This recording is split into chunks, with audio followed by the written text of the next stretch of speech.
जय श्री राम। हे मुनि, अब ये पवित्र और पुरानी कथा सुनो जो महादेव जी ने पार्वती से कही थी। संसार में प्रसिद्ध एक कैकेयी नाम का देश है जहाँ सत्यकेतु नाम का राजा वास करता था। वह राजा धर्म धुरंधर और नीति का निदान, तेजस्वी, प्रतापी, शीलवान और बलवान था। उसके दो बड़े वीर पुत्र उत्पन्न हुए जो कि सब गुणों के घर और युद्ध में कुशल थे। उसके बड़े पुत्र का नाम प्रताप भानु था।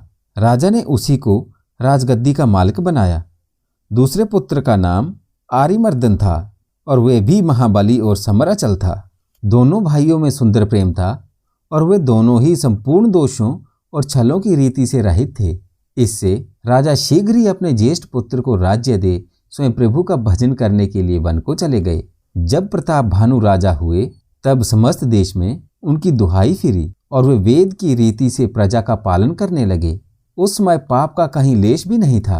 राजा के पास धर्मरुचि नामक एक अत्यंत राजहितकारी मंत्री शुक्राचार्य के समान था। एक तो चतुर मंत्री, दूसरे उसका भाई बड़ा ही बलवान और तीसरे वह स्वयं बड़ा प्रतापी और रणधीर था। उसके पास अपार चतुरंगिणी सेना थी जिसमें असंख्य योद्धा थे जो युद्ध करने में बड़े ही प्रवीण थे। तब अपनी ऐसी सेना को देखकर राजा बड़ा प्रसन्न हुआ। उस समय गहे बजने लगे। तब एक दिन राजा प्रताप भानु ने विजय के लिए अपनी सेना को सजाया और उत्तम दिन छोड़कर डंका बजवाता हुआ चला। तत्र यत्र अनेक लड़ाइयां हुई और उसने सब राज्यों को जीत लिया। उसने अपनी भुजाओं के बल से सातों द्वीपों को वश में कर लिया और दंड लेकर सबको छोड़ दिया। फिर तो उस समय सारे भूमंडल में एक राजा प्रताप भानु का ही राज्य हो गया। उसने अपने बाहुबल से समस्त संसार को वशीभूत कर लिया। फिर नगर में आया। उसे धर्म, अर्थ और काम संबंधी सभी सुख प्राप्त थे और वे यथासमय उन सब का सेवन करता था। उस समय राजा प्रताप भानु का बल पाकर पृथ्वी अत्यंत सुंदर और कामधेनु के समान हो गई। सब राजा, सब प्रजा प्रसन्न थी, किसी को कुछ दुख न था और नर नारी सुंदर धर्मशील थे। वह राजा के हितार्थ राजनीति की शिक्षा दिया करता था। राजा भी सर्वदा गुरु, देवता, संत, पितर और सब ब्राह्मणों की सेवा किया करता था। राजा के लिए जितने धर्म वेदों में वर्णित किए हैं उन सबको राजा आदर सहित सुख मानकर करता था और प्रतिदिन विधि विधान से दान देते हुए उत्तम वेद और पुराणों को सुना करता था। उसने अनेक बावली, कुएं, तालाब, पुष्प वाटिका, सुंदर बगीचे और बाग, ब्राह्मणों के लिए भवन और देव मंदिर आदि सब तीर्थों को बहुत विचित्र ढंग से सुंदर बनवा दिया। इस प्रकार जहाँ तक वेदों और पुराणों ने यज्ञ आदि बताए हैं उन सबको एक एक करके राजा प्रताप भानु ने प्रसन्नता सहित हजार हजार बार किया। उसके मन में फल की कुछ इच्छा नहीं थी क्योंकि वे राजा बड़ा ज्ञानी और बुद्धिमान था। इस कारण उसके जितने धर्म कर्म होते थे उन सबको वे वासुदेव के लिए ही अर्पण किया करता था। एक बार राजा उत्तम घोड़े पर चढ़कर और शिकार का साज सजाकर विंध्याचल के गहन वन में गया और वहां पहुंचकर उसने बहुत से पवित्र मृगों को मारा। वन में फिरते हुए उसने एक वारहा को देखा, मानो राहु चंद्रमा को ग्रस करके वन में जा छिपा हो, किंतु बड़ा होने से मुख में नहीं समाता हो, परंतु क्रोध के वश उसे उगलना भी नहीं चाहता हो। उसके विकराल दांतों की शोभा का मैंने वर्णन किया है। उसका शरीर बहुत बड़ा और अधिक मोटा था। घोड़े की आहट पाकर घुरघुराता हुआ सूर चकित हो कान उठा उठाकर राजा की ओर देखने लगा। तब उस नीले पर्वत के शिखर के समान खड़े सूर को देखकर राजा ने घोड़े को चाबुक लगाया और सूर को ललकार कर कहा कि तेरा अब निर्वाह होना कठिन है। घोड़े को शीघ्रता से आते देख और उसके टापों का अधिक शब्द सुनकर सूअर वायुवेग से भाग चला। उसे भागते देख राजा ने झट बाण चढ़ाया तो सूअर पृथ्वी में सट गया। राजा ने बहुत ताक ताक कर तीर चलाए किंतु सूअर ने छल करके शरीर को बचा लिया। कभी प्रकट कभी छिपता हुआ वह तेज गति से भागने लगा। राजा भी क्रोधवश उसके पीछे भागने लगा। सूअर बहुत दूर गहन वन में चला गया जहाँ की हाथी और घोड़े नहीं जा सकते थे। इस प्रकार राजा वन में अकेले पहुंचे और बहुत क्लेश पाने लगे। फिर भी उन्होंने सूअर का पीछा नहीं छोड़ा। सूअर ने देखा कि राजा धैर्यवान है तो भागकर पर्वत की गंभीर गुफा में जा छिपा। तब उसे अहम देख राजा मन में बहुत पछताते हुए वहां से लौट पड़े किंतु वे महावन में मार्ग भूल गए। राजा को अत्यंत प्यास लगी थी और उनका घोड़ा भी प्यासा था। इससे वे दुखित और प्यास से अत्यंत व्याकुल होकर नदी और तालाब को ढूंढते हुए जल के बिना मूर्छित हो गए। इस प्रकार वन में घूमते हुए उन्होंने एक आश्रम देखा, जहां कपट मुनि के वेश में एक राजा रहता था, जिसका देश प्रताप भानु ने छीन लिया था और जो युद्ध में अपनी सेना को छोड़कर भाग गया था। उसने देखा कि ये समय प्रताप भानु का है, मेरा नहीं। इससे अपना असमय जानकर घर को नहीं गया और अपने अहंकारवश वह अभिमानी राजा प्रताप भानु से भी न मिला। इस प्रकार अपना क्रोध मन में छिपा दरिद्र के समान तपस्वी के वेश में वे वन में वास करने लगा। अब संयोगवश महाराज प्रताप भानु उसी के समीप चले गए और उसने झट उनको पहचान लिया। राजा अत्यंत प्यासे होने के कारण उसे पहचान न सके, अपितु सुवेश देकर कोई बड़ा मुनि समझे। उन्होंने घोड़े से उतरकर दंडवत किया, किंतु चतुरता के मारे अपना नाम नहीं बताया। उस कपटी मुनि ने तब राजा को प्यासा देखकर उसे सरोवर दिखा दिया। राजा प्रताप भानु ने वहां प्रसन्नतापूर्वक घोड़े के सहित स्नान और जलपान किया। इससे सारी थकावट दूर हो गई और राजा सुखी हुए। तब वह तपस्वी उनको अपने आश्रम में ले आया।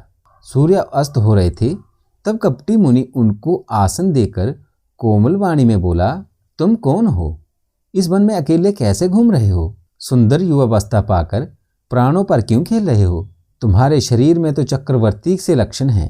इससे तुमको देखकर मुझको बड़ी दया लग रही है। राजा ने कहा, हे मुने सुनिए, प्रताप भानु नाम के एक राजा हैं, मैं उनका मंत्री हूँ। मैं आखेट करते करते भूल गया, किंतु आपके चरणों का दर्शन कर बड़ा भाग्यशाली हुआ। अन्यथा मेरे लिए आपका दर्शन अत्यंत दुर्लभ था। अब मैं जानता हूँ कि कुछ अच्छा होने वाला है। मुनि ने कहा, हे तात, अंधेरा हो गया है। तुम्हारा नगर भी यहाँ से 70 योजन की दूरी पर है। हे चतुर, इस घोर रात्रि और गहन वन में मार्ग भी नहीं दिखाई देगा। ऐसा जानकर तुम आज यहाँ वास करो और प्रातःकाल होते ही चले जाना। तुलसीदास जी कहते हैं कि होनहार जैसी होती है उसके अनुसार ही बनाव बन जाता है। या तो वे उसके पास स्वयं ही आ जाता है या उसको वहां ले जाकर पटक देता है। तब राजा ने कहा, हे नाथ, अच्छा है, आपकी आज्ञा शिरोधार्य है। घोड़े को पेड़ से बांध आश्रम में जा बैठे। फिर तो अनेक प्रकार से प्रशंसा करते हुए चरणों की वंदना कर अपने भाग्य को सराहने लगे। फिर सुंदर वाणी में बोले कि हे स्वामी, मैं आपको पिता के समान जानकर रिठाई करता हूँ। हे मुने, मुझे अपना पुत्र और सेवक जानकर क्षमा करते हुए अपना नाम प्रकट कीजिए। राजा ने उसको नहीं पहचाना। वह राजा को पहचान गया। प्रताप भानु सरल चित्त था, किंतु वह मुनि छल कपट में बड़ा निपुण था। एक तो शत्रु, दूसरे क्षत्रिय, तीसरे राजा, इसलिए छल बल से वह अपना कार्य सिद्ध करना चाहता था। वह अपने राज्य का सुख सोचकर दुखी रहते हुए शत्रुता पर तुल गया। उसकी छाती कुम्हार के आंवे की तरह सुलग रही थी। वह राजा का सरल वचन सुन पिछले वैर को स्मरण कर प्रसन्न हो गया। वह युक्ति पूर्वक कपट से सनी हुई मीठी वाणी में बोला, अब तो मेरा नाम भिखारी है और मैं धनहीन भी हूँ। मेरे घर द्वार कुछ नहीं है। राजा ने कहा, जो विशेष ज्ञानी होते हैं वे आप ही के समान अभिमान रहित होते हैं। ऐसे लोग सर्वदा ही सब प्रकार से अपने को छिपाते हुए निपुण होकर भी बुरा वेश बनाए रहते हैं। इसी कारण शास्त्र ऐसे संतों को परम दरिद्र कहते हुए भी भगवान का भक्त मानते हैं। आप जैसे धनहीन भिखारी और गृहहीन को देखकर ब्रह्मा और महादेव जी भी संदेह में पड़ जाते हैं। आप चाहे जो कुछ भी हो, मैं आपके चरणों में प्रणाम करता हूँ। हे स्वामी, अब मुझ पर कृपा कीजिए। वह राजा की प्रीति को देखकर तथा अपने मन में उनका अधिक विश्वास देखकर सब प्रकार से राजा को अपनाकर अत्यंत स्नेह प्रकट करते हुए वह कपटी मुनि बोला, हे राजन सुनो, मैं सत्य कहता हूँ कि मुझे यहाँ वास करते हुए बहुत समय व्यतीत हो गया है। अब तक मुझे न कोई मिला और न मैंने किसी को जाना, क्योंकि लोक बड़ाई अग्नि के समान है, वह तपस्या को भस्म कर देती है। इसी कारण वन में आकर तपस्या करता हूँ। तुलसीदास जी कहते हैं कि सुंदर वेश देखकर मूर्ख ही नहीं बुद्धिमान मनुष्य भी धोखा खा जाता है। मयूर देखने में तो शोभायमान लगते हैं और उनकी वाणी भी अमृत के समान बहुत मीठी होती है, किंतु उनका आहार विषैले सर्पों का ही होता है। इसी कारण मैं संसार में छिपकर रहता हूँ और भगवान को छोड़ मेरा किसी से कोई प्रयोजन नहीं है। प्रभु तो बिना जाने ही सब जान लेते हैं, फिर दुनिया को रिझाने से क्या फल सिद्ध होगा। हे पुत्र, तुम तो अंतःकरण के शुद्ध हो, बुद्धि भी निर्मल है और मुझ में तुम्हारी दृढ़ प्रीति एवं पक्का भरोसा है, इसे तुम मेरे परम प्रिय हो। हे तात, यदि मैं तुमसे छल रखूंगा तो मुझे निश्चय ही पाप होगा। जैसे जैसे वे उदासीन अपनी बातें प्रकट करता था, वैसे वैसे राजा का भरोसा उस पर दृढ़ हो जाता था। इसी प्रकार जब कपटी मुनि ने जान लिया कि अब वह मन, वचन और वाणी से मेरे वश में है, तब वह बकध्यानी बोला, हे भाई, मेरा नाम एकतनु है। तब उसकी ऐसी बातें सुनकर राजा ने सिर नवाकर फिर उससे पूछा, हे मुनि, आप मुझको अपना अत्यंत सेवक जानकर अपने नाम का स्पष्ट अर्थ बतलाएं। उसने कहा, जब आदि सृष्टि उत्पन्न हुई थी तब मैं उत्पन्न हुआ, इसी से मेरा एकतनु नाम पड़ा है, क्योंकि मैंने इस प्रथम शरीर के सिवा आज तक दूसरा शरीर धारण नहीं किया। हे पुत्र, ये सुनकर आश्चर्य मत करो, तप से कुछ भी दुर्लभ नहीं है। तपस्या के बल से ही ब्रह्मा जगत की रचना करते हैं और तपस्या के प्रताप से ही विष्णु संसार को पालते हैं और तपोबल से शिवजी संहार करते हैं। इसीलिए तप से संसार में कुछ कठिन नहीं है। ये सुनकर राजा को बहुत प्रेम हुआ और वह तपस्वी पुरानी कथा का वर्णन करने लगा। उसने अनेक धर्म, कर्म, इतिहास, ज्ञान और वैराग्य का वर्णन किया। उसने सृष्टि की रचना, पालन और प्रलय की कहानी कही और बहुत सी आश्चर्य की बातें वर्णन की। ये बात सुन राजा तपस्वी के वश में हो अपना नाम बताने लगा। तपस्वी बोला, मैं तुम्हें जानता हूँ, पर तुमने जो छल किया वह मुझे अच्छा लगा, क्योंकि हे राजन, सुनो, ऐसी नीति है कि राजा लोगों को अपना नाम जहां तहां नहीं कहना चाहिए। आपकी इस चतुरता को देखकर आप पर मेरा प्रेम और भी बढ़ गया है।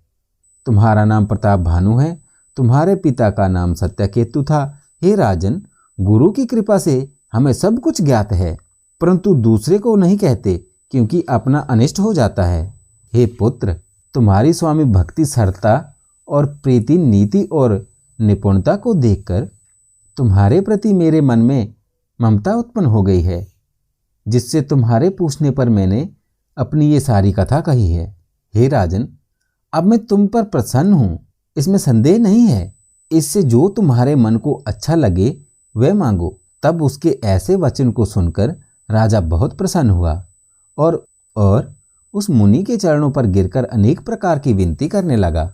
हे कृपा सिंधु मुनि, यद्यपि आपके दर्शन से चारों ही पदार्थ मेरे हाथ आ गए हैं, तथापि आपको प्रसन्न देखकर बड़ा अगम्य वर मांगकर शोक रहित होना चाहता हूँ। मैं चाहता हूँ कि आपकी कृपा से मेरा ये शरीर मृत्यु आदि दुख से रहित हो और युद्ध में मुझे कोई जीत न सके। पृथ्वी पर मेरा निष्कटक एक छत्र राज्य 100 कल्प तक रहे। तपस्वी ने कहा, हे राजन, ऐसा ही होगा, परंतु इसमें जो एक कठिन कारण है वे सुनो। हे राजन, मेरे वरदान से तो काल भी तुम्हारे चरणों में सिर नवाएगा, परंतु एक ब्राह्मण का कुल तुम्हारे वश में ना होगा, क्योंकि ब्राह्मण लोग तपस्या के बल से बड़े बलवान हो जाते हैं। उनके कोप करने पर संसार में ऐसा कोई नहीं है जो रक्षा कर सके। हे राजन, यदि तुम ब्राह्मणों को वश में कर सको तो मानो ब्रह्मा, विष्णु और महादेव भी तुम्हारे वश में हो गए हैं। अतः ब्राह्मण कुल से बरियाई नहीं चल सकती। ये बात दोनों भुजा उठाकर कह रहा हूं कि सत्य है। हे राजन, ब्राह्मणों के शाप के बिना तुम्हारा विनाश किसी काल में भी संभव नहीं है। तब उसकी ऐसी बातें सुनकर राजा अत्यंत प्रसन्न हो बोला, हे नाथ, अब मेरा नाश नहीं होगा। हे प्रभु, हे कृपा निधान, आपके प्रभाव से अब मेरा सर्वकाल में कल्याण ही होगा।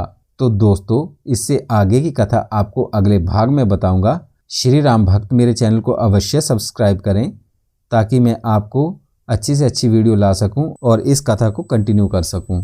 जय श्री राम।